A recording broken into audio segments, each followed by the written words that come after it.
마가복음 14장 22절에서 26절의 말씀을 같이 읽으실 때 하나님의 음성으로 들으시길 바랍니다. 같이 읽겠습니다. 그들이 먹을 때에 예수께서 떡을 가지사 축복하시고 떼어 제자들에게 주시며 이르시되 받으라, 이것은 내 몸이니라 하시고 또 잔을 가지사 감사하기도 하시고 그들에게 주시니 다 이를 마시매 이르시되 이것은 많은 사람을 위하여 흘리는 나의 피 곧 언약의 피니라.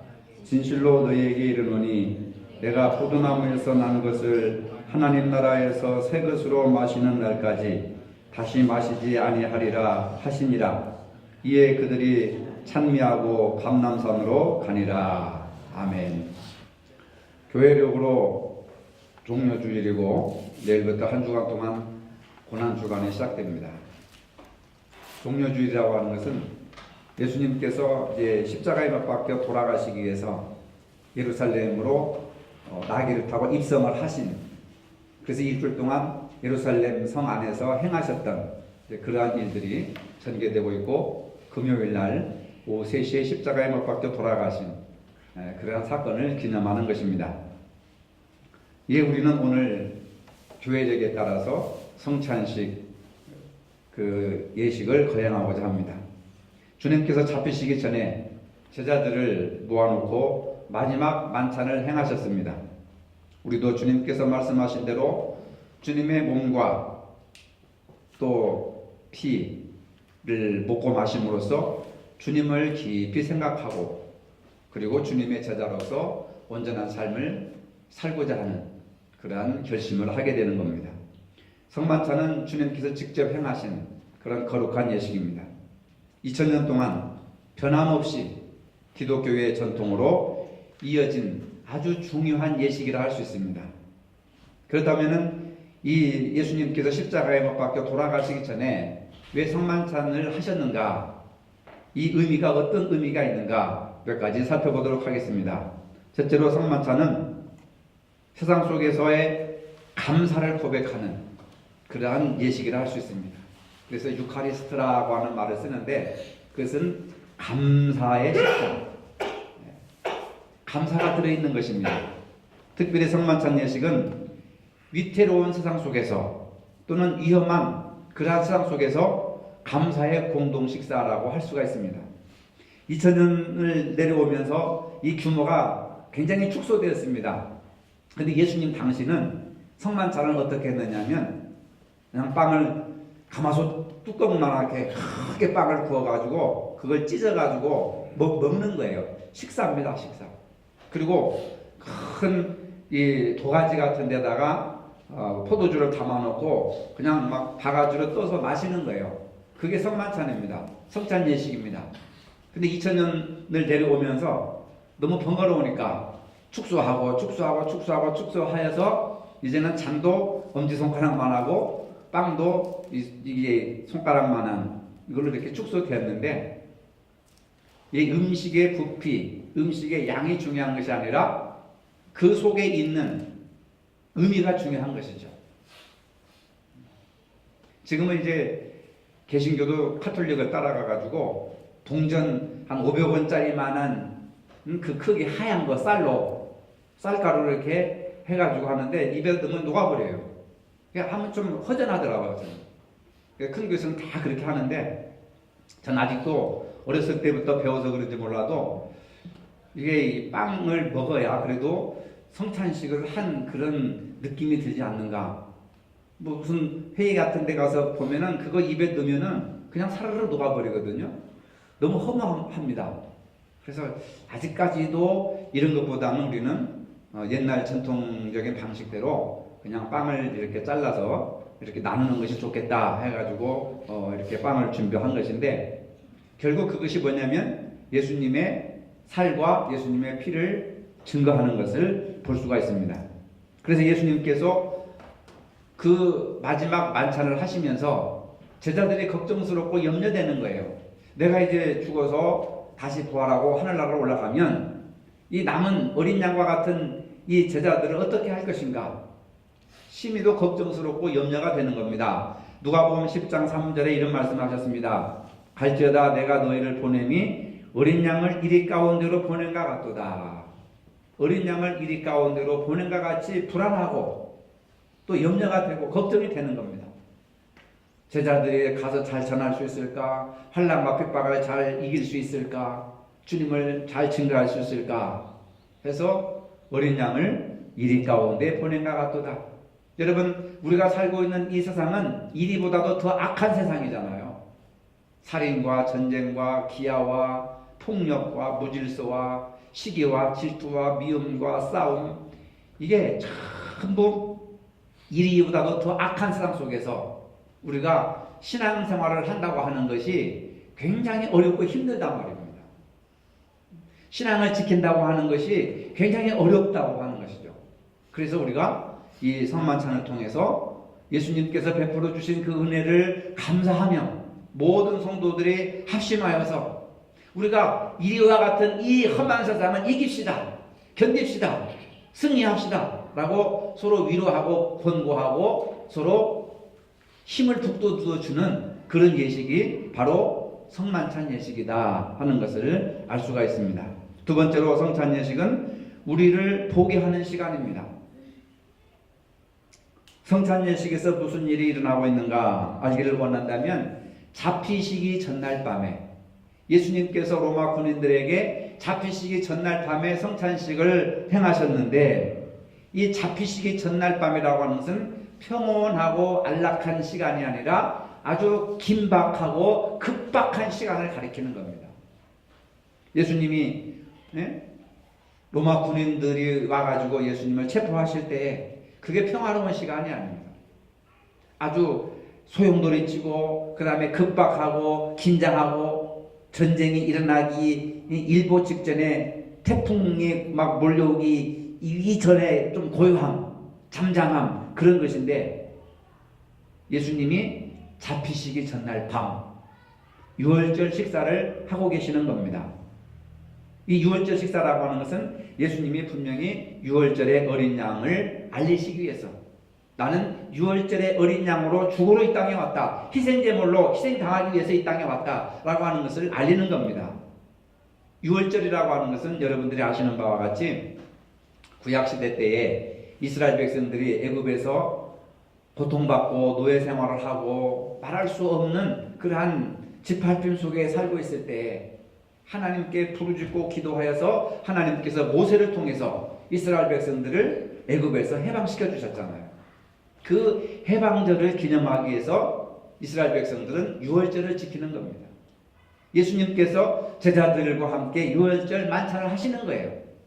그것은 뭐냐면 내가 너희들을 죄에서 해방시키고 구원하기 위해서 십자가에 못 박혀 죽을 어린 양으로 왔다 하는 그러한 영적인 의미가 들어있는 겁니다. 그래서 예수님께서 이것은 나의 몸이다, 이것은 나의 피다 라고 하면서 너희들이 먹고 마셔라. 주님의 몸과 피를 상징하는 떡과 잔을 받아든 최초의 사람들은 누구였는가 하면은 12제자를 대표하는 가룟 유다는 예수님을 배반한 사람이었습니다. 베드로는 예수님을 3번씩이나 부인하고 저주한 사람이었습니다.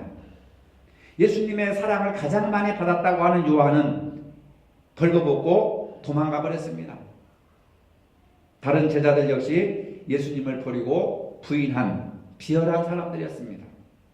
바로 그런 위기가 왔을 때 예수님을 부정하고 부인하고 저주하고 도망친 그런 제자들과 같은 저와 여러분들에게 오늘 우리 주님께서는 자기의 생명을 기꺼이 바치시기 위해서 은혜의 식탁을 차려주셨습니다. 그래서 나를 기념하라 이렇게 말씀하셨습니다. 나를 기념하라고 하는 것은 내가 너희를 위해서 살과 피를 아낌없이 주었던 것처럼 너희들도 세상에 나가서 희생하며 헌신하며 섬기며 사랑하며 살아라 하는 그런 의미로 나를 기념하라. 나의 정신을 따라서 나의 삶의 모습을 따라서 너희들도 그렇게 살아라 하는 그런 말씀을 하고 있는 겁니다.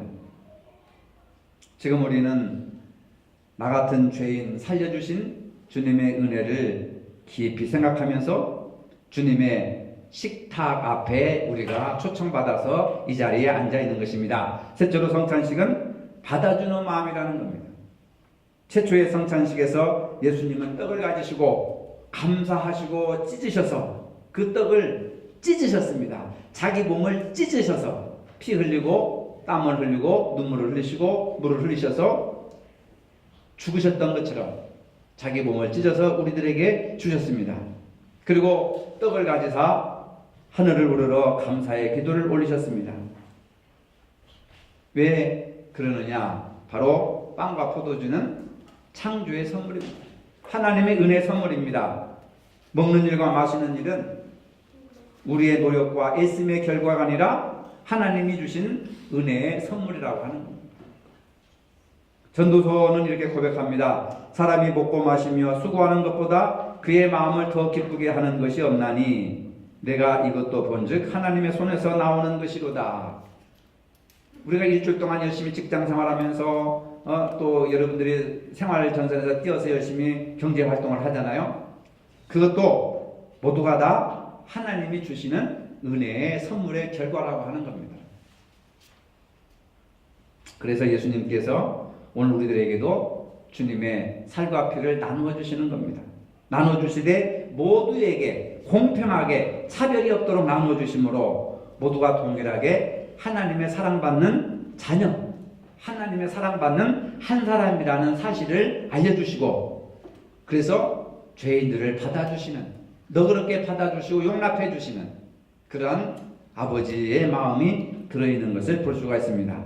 그래서 성만찬을 통해서 우리는 아무 조건 없이 주님께서 우리를 받아주셨던 것처럼 우리 역시 주님의 살과 피를 먹고 마시는 우리들도 나와 생각이 다르고 나와 피부 색깔이 다르고 나와 성이 다르고 나와 가치관이 다른, 그리고 나와 지역의 다른 사람이라 할지라도 정치적인 견해가 다르고 신앙의 어떤 고백이 다르다 할지라도 조건 없이 받아들이고 하나님이 펼치신 손과 같이 우리도 나와 다른 사람들에게 마음을 열고 손을 펼치고 그런 삶을 살아야 된다는 겁니다. 우리와 간격이 생긴 이웃들과 교우들을 향해서 아무런 조건 없이 마음을 열고 손을 펼쳐야 된다고 하는 겁니다. 바로 성만찬 그 자체가 화해와 용서의 사건인데, 우리가 성만찬을 참여하고 예수님의 살과 피를 먹고 마시는 우리들이 화해와 용서를 외면한다고 한다면 주님의 성만찬을 욕되게 하는 것이다, 이렇게 말씀을 드릴 수 있습니다. 마지막으로 성만찬은 하나님의 임재, 하나님이 우리와 함께 하시는 것을 경험하는 예식입니다. 제초의 성만찬에서 예수님께서 빵을 떼어주시면서 이것은 나의 몸이요 나의 피다 라고 말씀하셨습니다. 이것은 뭐냐면 우리가 빵을 먹고 포도주를 마시는 그 순간 예수님이 영적으로 우리에게 임재하신다는 겁니다. 이것을 영적 임재설이라고 합니다. 따라서 영적 임재설, 이게 가장 중요합니다. 왜 우리가 빵과 포도주를 먹고 마셔야 되느냐? 이 빵과 포도주를 먹고 마시는 그 순간에 주님께서 내 안에 임재하신다는 거예요. 내 안에 함께 하신다는 겁니다. 그러니까 이 성만찬은 주님이 우리와 함께 계시는 거예요. 많은 분들이 하나님이 어디 있습니까? 예수님이 어디 있습니까? 이렇게 얘기하지만 바로 이 성만찬을 통해서 예수님이 우리와 함께 계신다는 것을 보여주시는 사건이라는 겁니다. 가톨릭에서는 화채설이라고 합니다. 화채설이라고 하는 건 뭐냐면 이게 내가 빵을 먹고 포도주를 마시는 그 순간 예수님의 살과 피로 바뀐다는 겁니다. 화채. 그래서 예수님의 육체로 바뀐다, 변화가 된다, 될 화자를 써가지고 육체가 된다, 이렇게 해서 빵과 포도주를 먹는 그 순간에 나는 예수님의 살과 피를 먹는다. 비슷한 것 같지만은 내용이 많이 다릅니다. 우리 개신교는 예수님의 살과 피를 먹고 마시는 그 순간에 예수님이 내 안에 임재하신다는 거, 내 안에 내재하시고 임재하시고 나와 함께 계신다는 영적인 의미를 중요하게 여기지만 가톨릭은 2000년 동안 내가 그것을 들어서 먹는 그 순간에 그것이 예수님의 육체와 피로 변한다. 근데 내가 아무리 봐도 변하지 않더라고요. 여러분 먹을 때 그게 살점으로 보입니까? 살점으로 변하면 우리가 못 먹는 거예요. 그걸 먹으면 어떻게 되겠습니까? 누구의 사람의 살과 피 식인종이라고 하죠. 그래서 기독교 역사 속에서 로마인들이 기독교를 박해할 때요, 저 기독교인들은 식인종들이다, 그렇게 하면서 박해를 했습니다. 근데 우리는 하치설이 아니라 무슨 설을 믿는다고요? 영적 임재설. 다시 한번 때려보세요. 영적 임재설. 이건 아무리 이 단어가 이거밖에 없으니까 어려워도 여러분들이 이해를 하셔야 돼요. 이걸 먹고 마시는 그 순간에 주님이 영적으로 내게 임하셨다, 내게 임하신다 하는 겁니다. 그러면 여러분 우리가 성만찬에 참석할 때 누구를 모시고 사는 거예요? 예수님을 모시고 사는 거예요. 여러분들 안에 누가 계십니까? 누가 계시는 거예요? 예수님이 계시는 거예요. 먹고 마시는 그 순간에 영적으로 예수님이 내 안에 임재해 계신다. 그래서 영적으로 임재하신다. 그래서 영적 임재설. 가톨릭보다는 훨씬 우리가 좀 더 의미 있는 거 아니겠습니까? 어쨌든 하나님의 임재, 예수님의 임재, 예수님의 임재라고 하는 것은 임하여 내 안에 계신다. 내려오셔서 임하다 하는 것은 내려오신다는 거 아닙니까? 강림하다. 그런데 오셔서 내 안에 계신다, 이런 의미입니다. 그래서 우리가 하나님과 동행하게 되고 하나님의 자녀가 되고 하나님의 백성이 되고, 그래서 예수님께 십자가에 죽으신 그 사랑을 바로 우리가 이 땅빵과 포도주를 마심으로써 희미하게나마 알게 되는 것입니다. 다시 한번 일어나 주님의 성찬의 테이블로 나와서 그의 떡과 그의 잔을 들면서 영원한 약속과 영원한 양식을 우리가 먹게 되는 거예요. 그래서 영생을 얻게 된다. 아시겠습니까? 영생을 얻게 된다. 왜? 예수님이 내 안에 계심으로, 떡과 포도주를 먹고 마심으로 예수님이 내 안에 계심으로 그 사람은 영생을 얻게 된다 하는 거예요. 그러니까 이 예식이 중요합니까? 중요하지 않습니까? 가장 중요한 거예요. 가장 중요한 거예요. 그렇게 한 걸음 한 걸음 주님이 오늘 우리와 함께 하시기 위해서 이 거룩한 예식을 베푸시고 저와 여러분들을 초청하셨습니다. 이러한 성찬 예식의 거룩함으로 동참하는 저와 여러분들이 되어야 될 줄로 믿습니다. 거룩하신 주님, 주님의 고난받으심과 죽으심은 전적으로 오늘 우리의 죄 때문임을 고백합니다. 그 죄를 용서하시기 위해서 주님 몸과 살을 우리에게 주심으로 새로운 제자로서의 삶을 살게 하여 주셨습니다.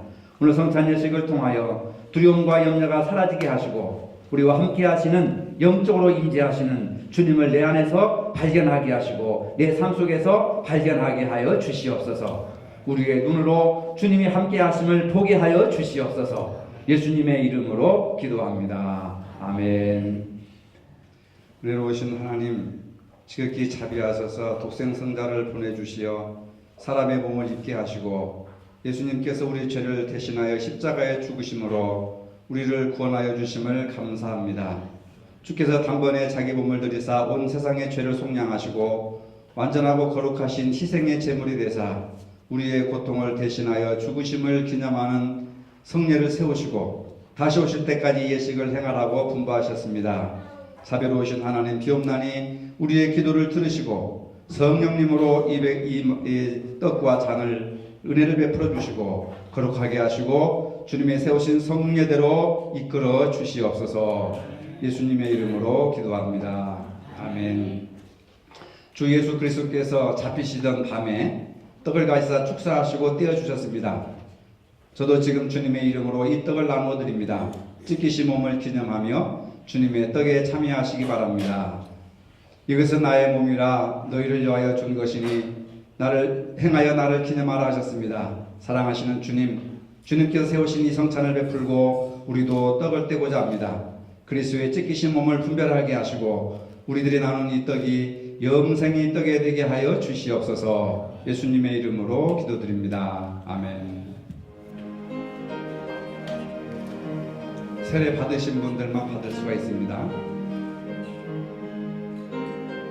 많은 사람의 죄사함을 위하여 흘림이라 하셨습니다. 우리가 이 잔을 받을 때 합당하게 믿음으로 언약의 축복이 새로워지기를 바랍니다. 거룩하신 주님, 저희가 주의 잔을 나누려 합니다. 흘리신 보혈이 우리로 영생에 이르게 하여 주옵소서. 주님의 사랑 본받아 서로 사랑하게 하시고 우리의 잔이 언제나 넘치게 하여 주옵소서. 예수님의 이름으로 기도드립니다. 아멘.